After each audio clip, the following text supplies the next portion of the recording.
Sachez que ce film, je n'en attendais absolument rien. J'ai été très surpris de voir la qualité de ce qu'on nous a proposé. Sachez qu'il est sorti hier, mais aux États-Unis, je crois qu'il est sorti le 11 octobre. Ça fait plus d'un mois qu'il est en salle. Alors peut-être qu'il a terminé son exploitation du côté des États-Unis, mais on va parler d'une sorte de biopic très particulier, Piece by Piece. Un film réalisé par Morgan Neville que je ne connaissais pas du tout avant de regarder ce film-là. Et j'ai adoré. J'ai adoré parce qu'encore une fois, je m'étais juste dit, bon, qu'est-ce qui sort aujourd'hui, qu'est-ce qui sort cette semaine? Et je suis tombé là-dessus. Je me suis dit, bon, ça reste Lego, c'est un univers que j'aime bien. J'ai adoré la grande aventure Lego, j'ai adoré ce qu'ils ont fait avec Batman, et même surtout, je suis... Alors peut-être que certains d'entre vous vont se reconnaître dans mes paroles, mais j'ai regardé Bionicle, le film qui date de 2002-2003. Je me souviens que mon père, un jeudi ou mercredi, pendant les vacances, alors je ne me souviens plus des vacances, mais il l'avait loué dans un vidéoclub.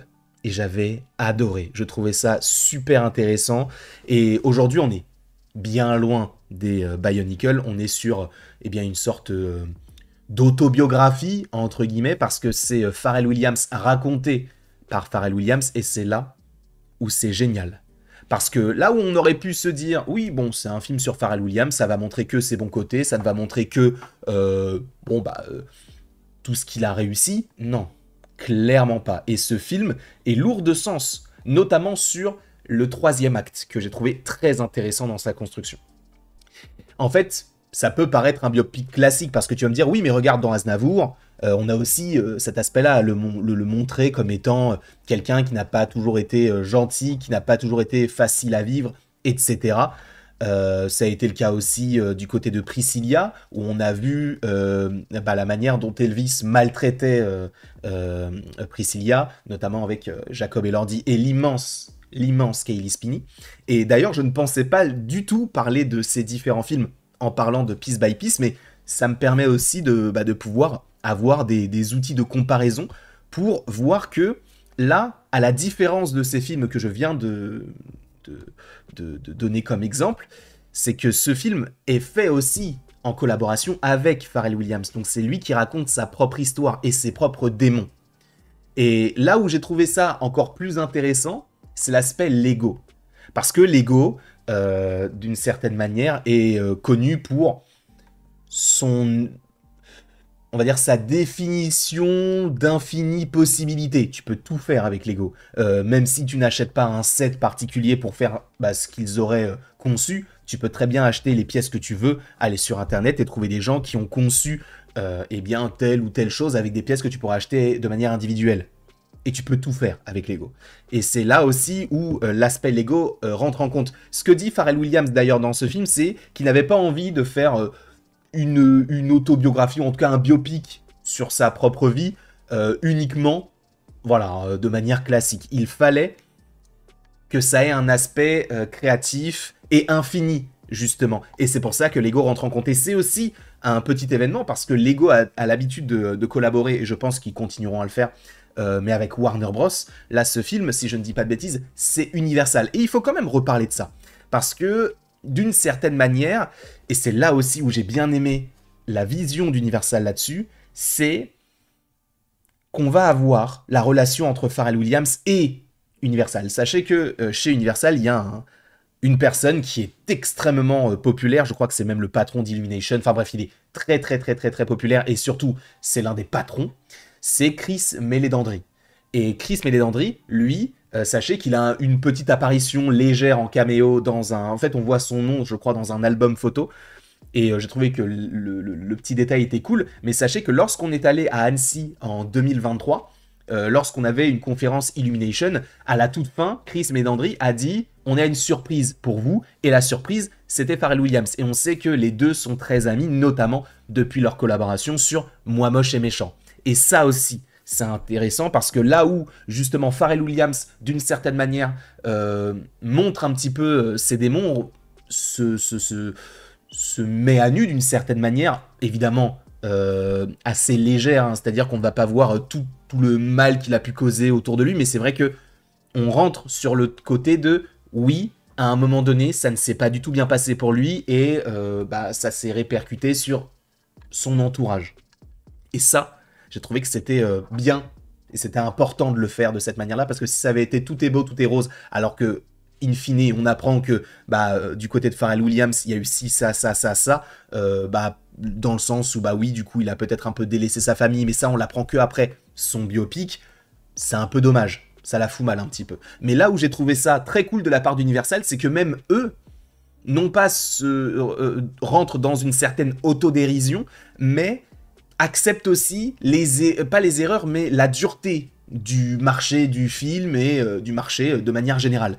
C'est-à-dire qu'à un moment donné, on va avoir le personnage du coup de Pharrell Williams qui va dire que oui, il devait composer une chanson pour un film. Et à un moment donné, justement, on voit des Lego mignons, et on sait que c'est pour les mignons. Et c'est justement le moment où il va chanter Happy. Et on va voir la dureté du marché dans le sens où il va leur proposer un projet. Ils vont dire non 2, 3, 4, ils vont à chaque fois dire non. Et là où à un moment donné, il n'a plus d'espoir, je crois qu'il en a même proposé en tout 9, c'est justement sa famille qui va le remettre un peu dans le droit chemin et qui, sans vraiment le vouloir, parce que je crois qu'il est en train de s'occuper de son fils et boum, il a l'inspiration parce que son fils est heureux et c'est pour ça qu'il a eu l'envie de chanter cette chanson Happy.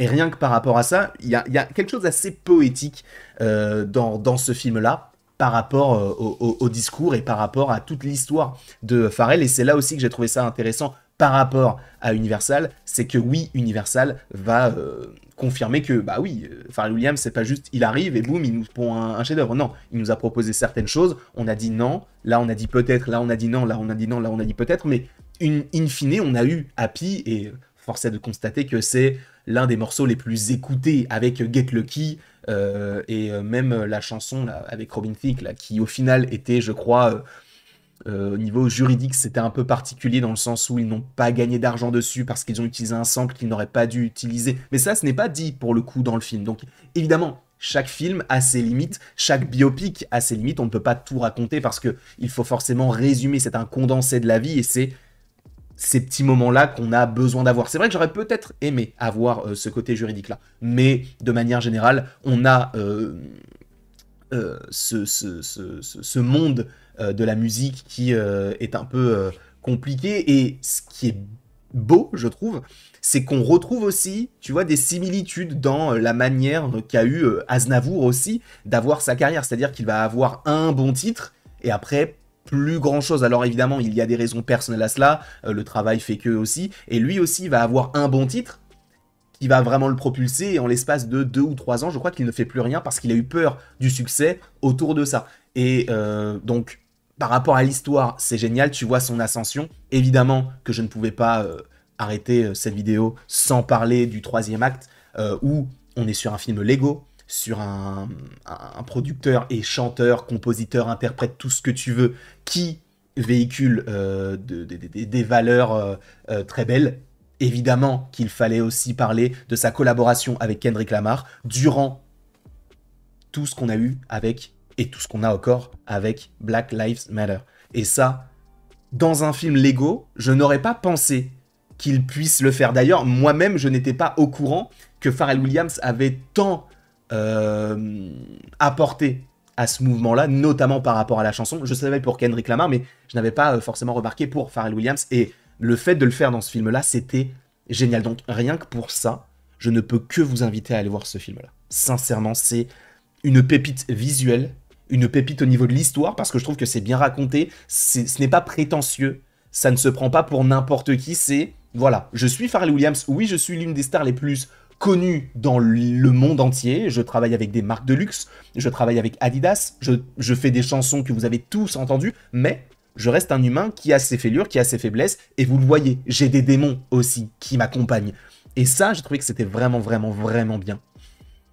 Après, aussi, c'est vrai qu'on n'en a pas véritablement parlé, il faut parler de ça, visuellement, c'est incroyable. Alors, je ne me suis pas forcément renseigné sur la manière d'animer ces différents personnages. Est-ce qu'on est sur de la stop motion? Est-ce qu'on est sur stop motion / 3D? Est-ce qu'on est que sur de la 3D? Je vous avoue que je ne me suis pas forcément trop renseigné. Visuellement, c'est magnifique. c'est vraiment, vraiment, vraiment génial. Et le fait que lui-même se dise, non, non, je veux pas raconter mon histoire classiquement, je veux le faire avec Lego. Ça, c'était vraiment bien. Et en plus de ça, oui, d'une certaine manière, de temps en temps dans l'histoire, on brise, non pas le quatrième mur, mais on brise un peu l'intrigue. Et c'est vrai que dans certains films, d'avoir une continuité et boum, de revenir à cette scène-là où on a cet entretien avec justement Morgan Neville, qui est le réalisateur du film, et qui s'est lui-même modélisé voilà, pour faire cette discussion. J'ai trouvé que c'était vraiment, vraiment bien, parce que dans certains films, c'est lourd. C'est-à-dire que ça te coupe en plein milieu, on va dire, d'une action qui vraiment fonctionne bien, et ça dénote avec le reste du film. Il y a un autre film pour lequel, pour moi, ça a vraiment bien marché, c'était Je suis une légende, où on va avoir un film qui se déroule, je crois, 2 ou 3 ans après le début de la pandémie, et de temps en temps, dans ses rêves, on va avoir ce qu'il s'est passé dans sa vie. Et ça, pareil, ça ne dénote pas. Mais c'est vrai que il y a des films pour lesquels ça ne fonctionne pas du tout. Celui-ci, ça fonctionne vraiment, vraiment énormément. D'ailleurs, on a aussi un casting assez conséquent, Missy Elliott, là on a Jay-Z, on a Snoop Dogg qui reprennent eux-mêmes leur rôle, on a Pusha T, et on voit aussi l'ascension de Pusha T, le fait de savoir que Pharrell Williams n'oublie jamais ses amis, ça aussi, ça, enfin jamais, ou en tout cas, essaye de ne jamais les oublier. C'est bien représenté.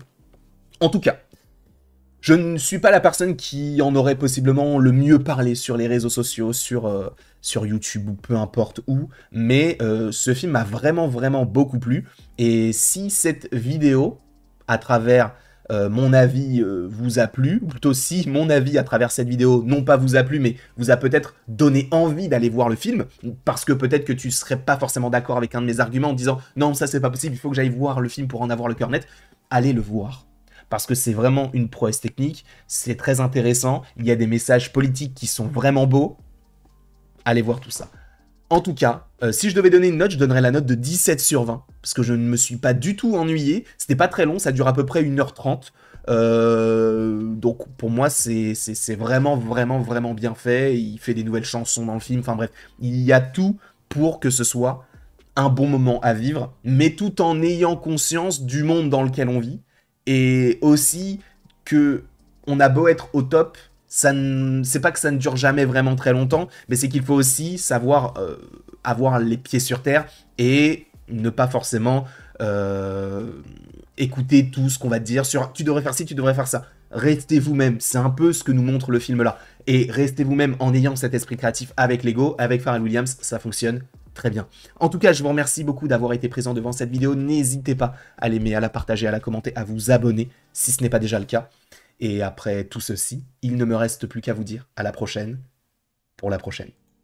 Et encore une fois, merci beaucoup à vous d'avoir été présent. Vous le savez, c'est vraiment toujours un plaisir de pouvoir vous proposer du contenu. Et encore plus quand c'est un film qui est touchant et important pour moi. Donc n'hésitez pas à aller le voir.